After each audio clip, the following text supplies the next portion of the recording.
la envidia.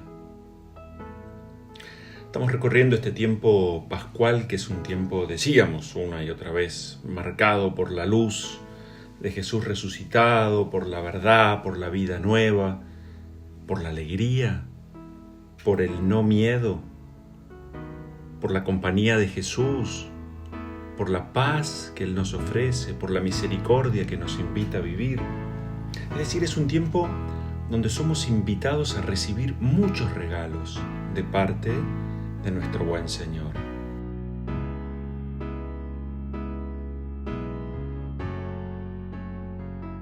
Hay cosas en la vida que recibimos que nos hace bien por el valor de lo que representan, pero también cuando hay una orientación que nos ayuda a percibir, a darnos cuenta de lo malo, de lo triste, de ese pecado dominante, eso también se transforma en algo muy beneficioso para el alma cuando, contando con la ayuda de Dios, la asistencia del prójimo y, por supuesto, de nuestros propios esfuerzos, podemos ponernos a trabajar.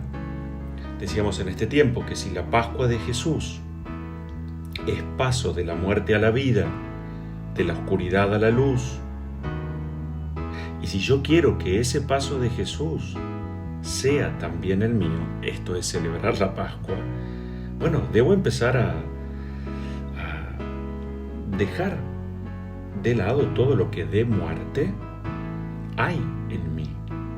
San Ignacio de Loyola, lo hemos citado estos días, él decía que se trata en la vida de ir de mejor y en subiendo y no de peor y en bajando, en esa forma tan española de otros años para hablar. El pecado, decimos así, nos ata al fondo, nos sumerge en lo oscuro, en tanto que la vida virtuosa nos presenta el desafío de seguir las huellas de Jesús. Se trata de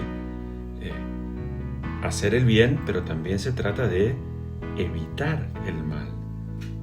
Se trata de dejar de hacer el mal que no quiero y se trata de empezar a hacer el bien que quiero.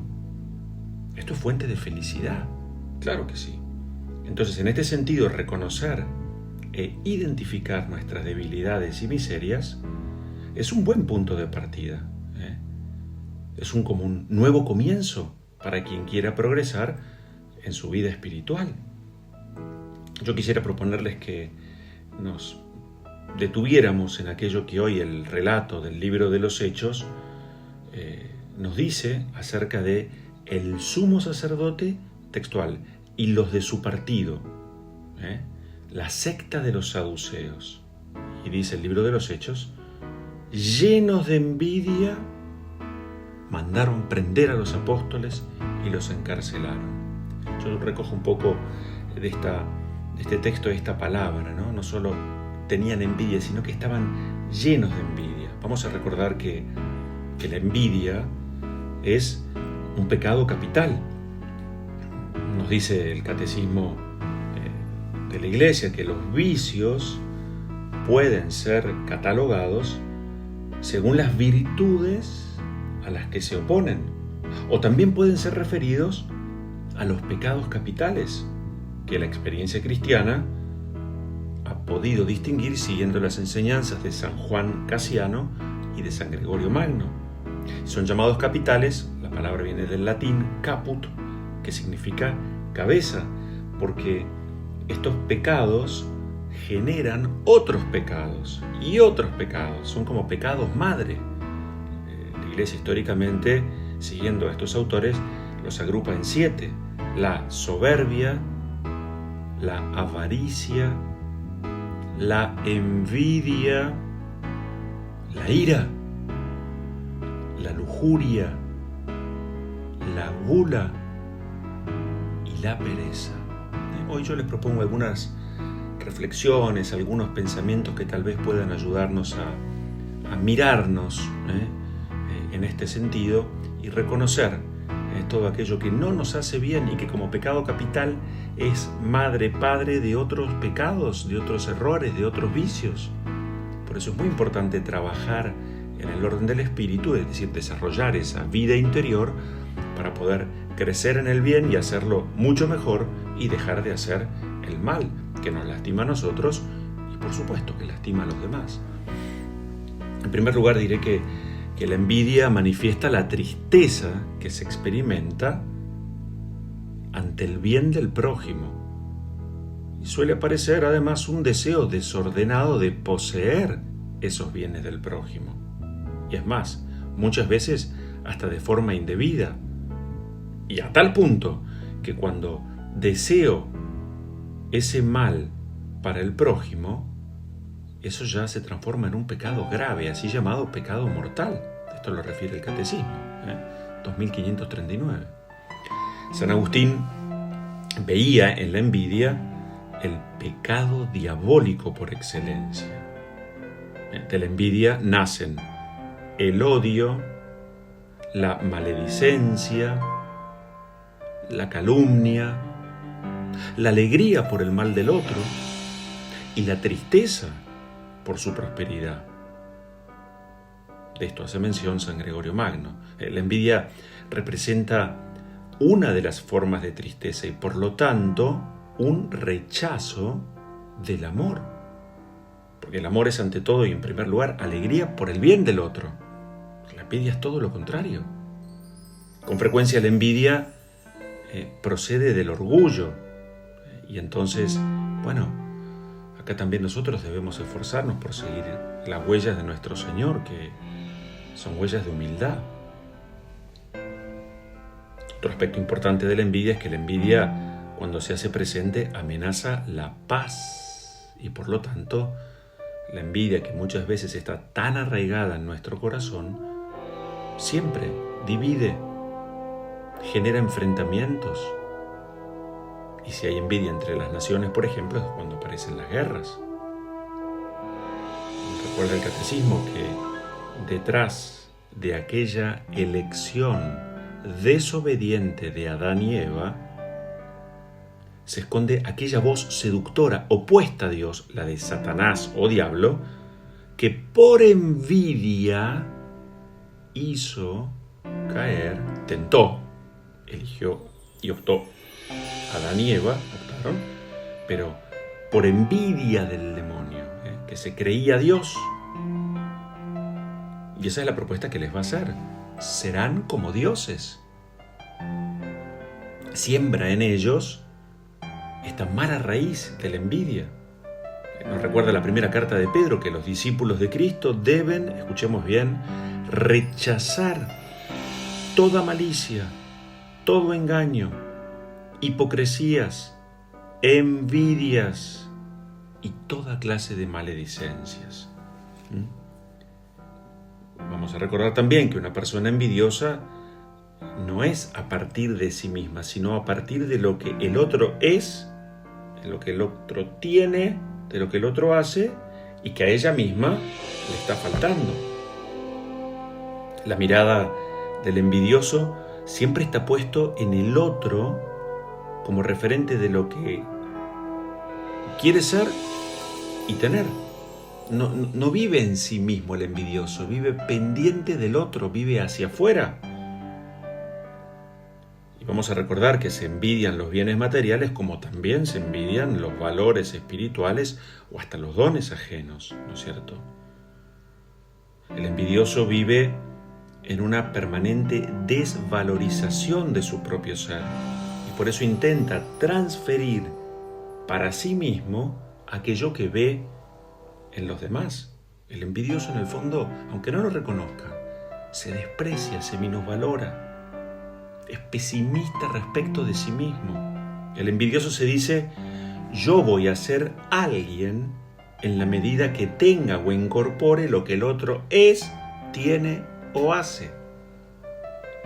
Y por eso, como en el envidioso siempre está esta mirada hacia el otro, siempre están las palabras hacia el otro.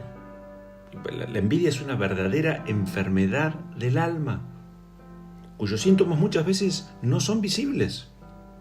A veces sí, porque la persona envidiosa vive hablando mal del otro, vive quejándose por todo, vive siempre mirando hacia afuera de sí mismo y comparándose con el prójimo, o con las cosas del prójimo, o con sus talentos, o con su fe.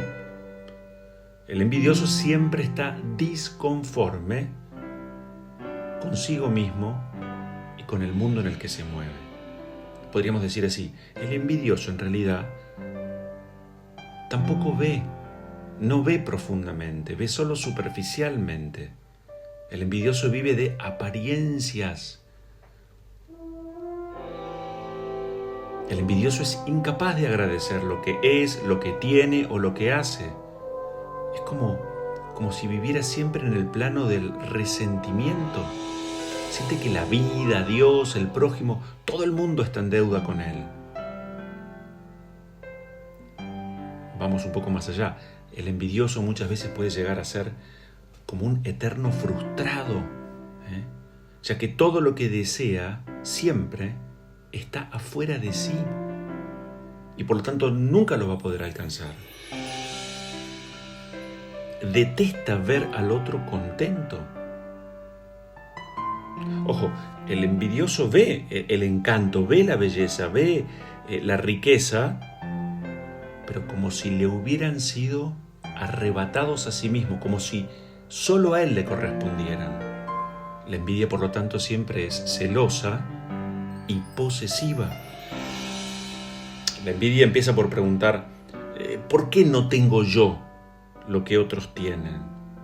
Y termina diciendo, es porque los demás tienen esas virtudes de las que yo carezco. Pero el envidioso siempre está como empantanado, llega hasta ahí. No da ese paso para poner en movimiento, salir. Muchas veces la envidia se vuelve verdadera enemistad. Está desprovista de todo respeto y jamás, insisto, agradece nada. La envidia es egoísta. La envidia también es hermana del orgullo, de la crítica. Está hermanada con la mentira, con la fabulación. El deporte preferido del envidioso, hablo del envidioso como la persona envidiosa, hombre o mujer, ¿no es cierto? Para el envidioso el deporte preferido es el desprestigio, el desprecio. Busca bajar la reputación del otro y por eso se mueve en el plano de los chismes, de las habladurías. Es la persona que vive como denigrando a los demás. El envidioso siempre es fácil identificarlo porque agita conflictos, promueve controversias, contradice a todos y por todo, fomenta como antagonismos, insisto, rebaja. Y como el envidioso vive en el descontento, ama el mundo de las desgracias ajenas. Cervantes llamaba a la envidia la raíz de infinitos males y decía que en general todos los vicios tienen algo de deleite, pero el de la envidia no trae sino disgustos, rencores y rabia. Es un vicio que termina destruyendo mucho más al envidioso que al envidiado, por supuesto. Al envidioso le suele costar disfrutar de lo que tiene, al punto de condicionar su propia felicidad, pues siempre vive pendiente de lo que el otro es, hace o tiene. En el fondo es como una vida parásita. Yo vivo como a cuestas del otro. No tengo una vida en mí mismo, no he desarrollado mi propio ser. Y ojo, porque este es un defecto que en mayor o menor medida lo podemos tener todos. Se habla de pecado capital es porque esa posibilidad a todos nos cabe. A veces hay etapas de la vida donde uno puede tener más envidias, envidiar el físico, envidiar la salud, envidiar lo que fuera. Pero que hay algo importante y es que en general son pocos los que se reconocen envidiosos o los que delante de Dios en una confesión dicen pido perdón porque he tenido envidias. Y yo en esto quiero decir, uno tendría que ir más allá, ¿no? Porque en general me he dado cuenta que la gente cuando se acerca al sacramento de la confesión, muchas veces por una cuestión de tiempo, de respeto por la gente que está por detrás, uno dice quiero pedir perdón porque falté a la paciencia o porque fui envidioso. Pero en realidad eso no me permite, a la persona que se confiesa, no le permite visualizar el pecado concreto. Por eso es importante como desgranar. No debería decir quiero pedir perdón a Dios porque habiendo sido envidioso falté al buen nombre hablé de más, estuve chismoseando, desacredité a tal o cual persona, la traje a una conversación cuando no era necesario, encima la juzgué. Entonces, el pecado capital es como el puente para ir a otros pecados, hablábamos y decíamos recientemente, ¿no es cierto? La envidia en el fondo va a encontrar como el ámbito perfecto para desarrollarse en el corazón torcido. Por eso en general los pecados también están hermanados unos a otros, ¿no? Y esto vamos a recordarlo, en el fondo no hay nada en rigor que sea importante para envidiar, porque yo tengo que sacar de mí mi mejor versión. La felicidad está en relación a lo que yo soy y puedo ser. Nunca la felicidad va a estar vinculada a lo que el otro tiene, a lo que el otro es, o a lo que el otro hace. Contra la envidia, por lo tanto, basta la sensatez y el realismo del reconocimiento de que la felicidad consiste en el máximo desarrollo de las potencias que están en nuestra alma y no en las conquistas de las del vecino.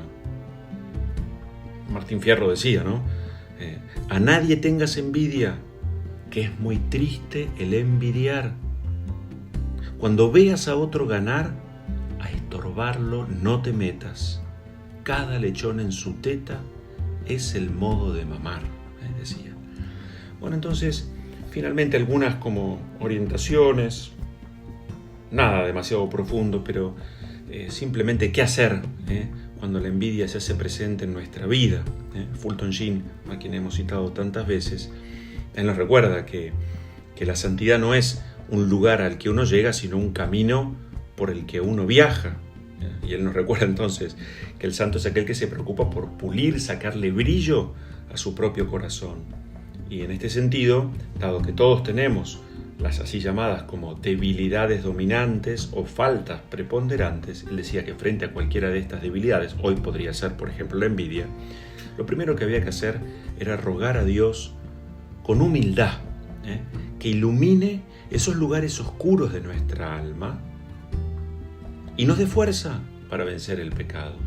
De que no es una desgracia reconocer la verdad de lo que somos, eso es sano. La realidad de lo que soy, por más triste, difícil que sea, es sano, porque a partir de ahí me pongo a trabajar. Cuento con la luz de Cristo resucitado, su compañía. Entonces, pero debemos pedir a Dios que nos dé ojos para ver allí donde nosotros mismos, precisamente porque podemos estar tomados por la envidia, por el orgullo, por lo que fuera, necesitamos que Dios nos preste su mirada para reconocer e identificar ese pecado. En segundo lugar, una ayuda muy importante es acostumbrarnos a realizar exámenes de conciencia cotidianos antes de irnos a dormir. Repaso el día. Tuve hoy actitudes, pensamientos envidiosos. ¿A qué me llevaron? Cuando me junté con tal, hablé con tal, ¿qué hice? Un buen pensamiento de San Agustín en este sentido. Él nos decía, de los ausentes no se diga sino lo bueno. Si voy a hablar del otro, que solamente sean cosas buenas. Porque si no estoy haciendo lugar al otro, ¿no? Al chisme, a la murmuración, etc. En tercer lugar, poniéndonos una penitencia cada vez que sucumbimos frente a esa falta dominante. Eso es tener como esa vida interior como a rienda corta, ese cuerpo que muchas veces se desboca. Entonces, la penitencia en ese sentido nos ayuda. Otra ayuda podría ser también, hacer de nuestra falta dominante una ocasión para crecer en esa virtud que me está faltando. Por ejemplo, alegrarme frecuentemente porque al prójimo le vaya bien, sentirme feliz, que aunque, no sé, puedo decir hasta que no lo merezca porque no hizo nada, pero qué bien verlo contento, alegrarme por el bien del otro. Esa es una verdadera terapia para el alma. Después, aceptar los propios límites. Es muy importante aceptar los propios límites, porque Dios me ama. Después, considerar lo que hoy soy y amarlo verdaderamente. Amarme así, tal cual soy. Llamado a trabajar, a pulir, a dejar atrás los pecados. Pues tengo que amar lo que soy. Pues si vivo peleado en guerra conmigo mismo, voy a estar en guerra con los demás, lo decíamos ayer. Después, creer que es posible siempre desarrollar nuevas capacidades y virtudes. ¿Por qué no? Acá estoy, Señor. Mostrame el camino. Y que, como siempre, esta terapia que aparece frente a cualquier debilidad del corazón, la caridad con el prójimo. Empecemos por trabajar buscando el bien, la ayuda, la asistencia de aquellos que están a nuestro lado, y terminaremos puliendo, trabajando nuestras oscuridades y debilidades. Bueno, le pedimos al Señor, hoy que ya nos pone a trabajar así como en la sintonía fina del alma, en este tiempo pascual, cuando entra la luz, se reconoce más fácilmente Elohim, decía Teresa de Ávila. Bueno, que entre la luz de Cristo resucitado y no tener vergüenza a ponerle nombre a esas debilidades que nos amargan la vida a nosotros y a aquellos que están a nuestro lado. La palabra envidia viene del latín invideo, que quiere decir mirar torcido. Hay que mirar recto, derecho, valientemente, con espíritu de verdad, a Dios en primer lugar y al prójimo que está a nuestro lado. Le pedimos a Dios que nos dé fuerza, que nos acompañe, que nos bendiga, Él que es Padre, Hijo y Espíritu Santo. Amén.